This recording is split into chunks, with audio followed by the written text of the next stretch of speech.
The sky over eastern Oklahoma was a bruised, restless thing, heavy with clouds that seemed to sag under their own weight. The air was thick, electric, as if the earth itself was holding its breath. On a lonely stretch of Highway 64, a midnight blue Kenworth T680 rumbled through the dusk, its engine a low, steady hum beneath the crackle of a gospel station fading in and out. Behind the wheel sat Marcus Jackson, 30, a black truck driver with a face carved by years of solitude and strength.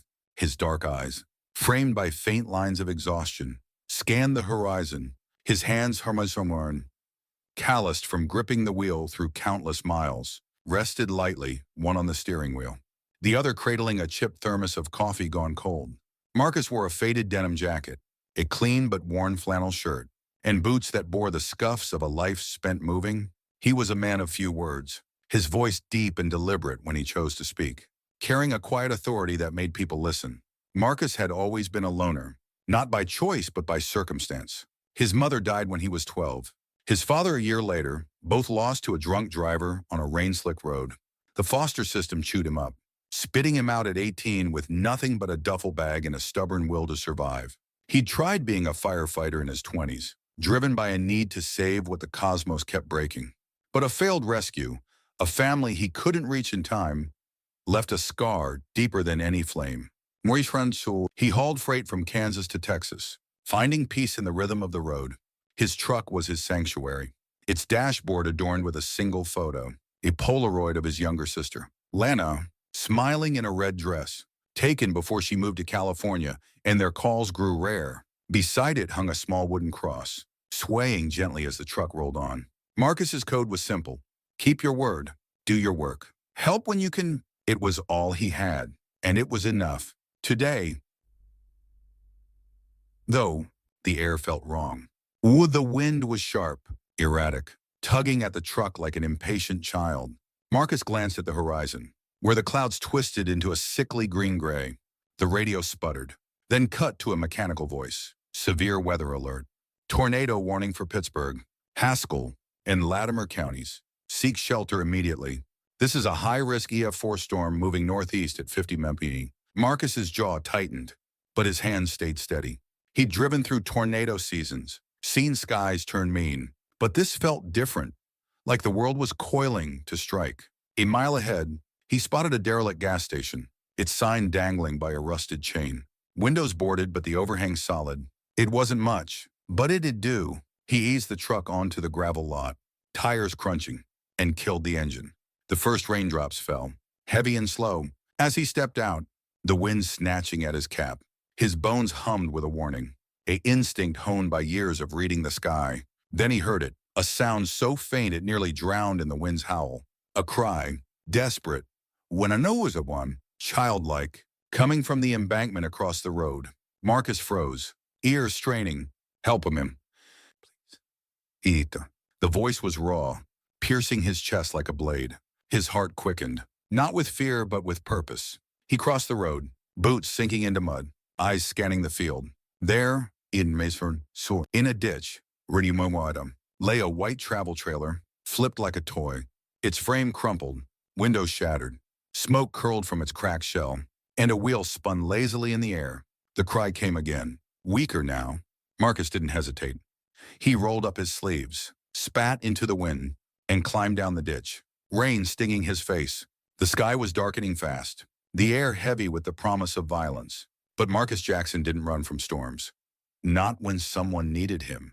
The trailer was a wreck, its aluminum siding flapping like torn skin. The stench of gasoline and wet earth hit Marcus as he reached the side door. Bent inward from the crash, he crouched, peering into the dim interior, lit only by slivers of gray light. A man's groan echoed, followed by a soft sob. Glass crunched under Marcus's boots as he crawled inside, gripping a jagged edge for balance. The trailer lay on its side, a chaos of broken furniture and scattered belongings. Clothes, a cracked phone, a teddy bear half buried in debris.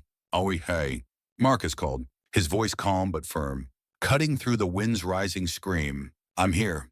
"Where are you?" A small voice answered, trembling but clear. "Over here. My mom's hurt. Please. Hurry." Marcus moved toward the sound, climbing over a splintered table, In the corner, beneath a collapsed cabinet, he found her, a girl, maybe 11, with auburn hair matted with dirt, her green eyes wide with fear. She clung to a woman's hand. The woman slumped against the wall, blood trickling from a gash on her forehead. Her breathing was shallow, her face pale. Nearby, a man older, maybe 60, lay pinned under a fallen shelf, his legs twisted, unconscious but alive, his chest rising unevenly. Marcus's heart sank, not from panic but from the weight of the moment. 3 lives. He reminded him. 1 child, 2 injured, and a storm closing in. He knelt beside the girl, his voice soft but steady.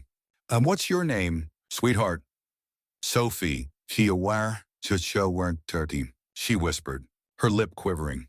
This is my mom, Claire, and that's Mr. Illis. Was sure you weren't on. Our driver. Mom's not waking up.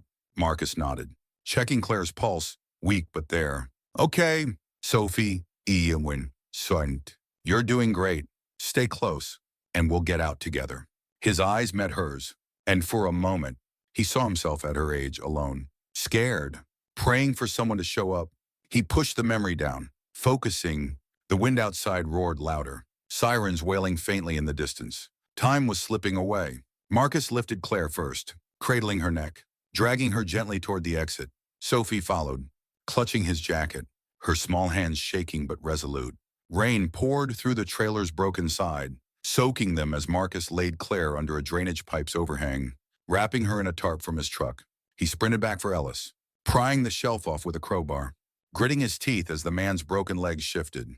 The effort burned his shoulders, but he hauled Ellis onto his back, trudging through mud to set him beside Claire. Sophie held the tarp, her face set with determination despite her fear. Then the air changed, a sudden, sickening drop in pressure. Like the world inhaling, Marcus looked up. Over the hills, a funnel cloud descended, black and massive, tearing trees from the earth. His heart pounded, but his voice stayed calm. Truck. Now, Turtameronim, Sordirum, Oniranim. He scooped Sophie up, sprinting to the Kenworth, Kashekroshorich, shoving her into the cab.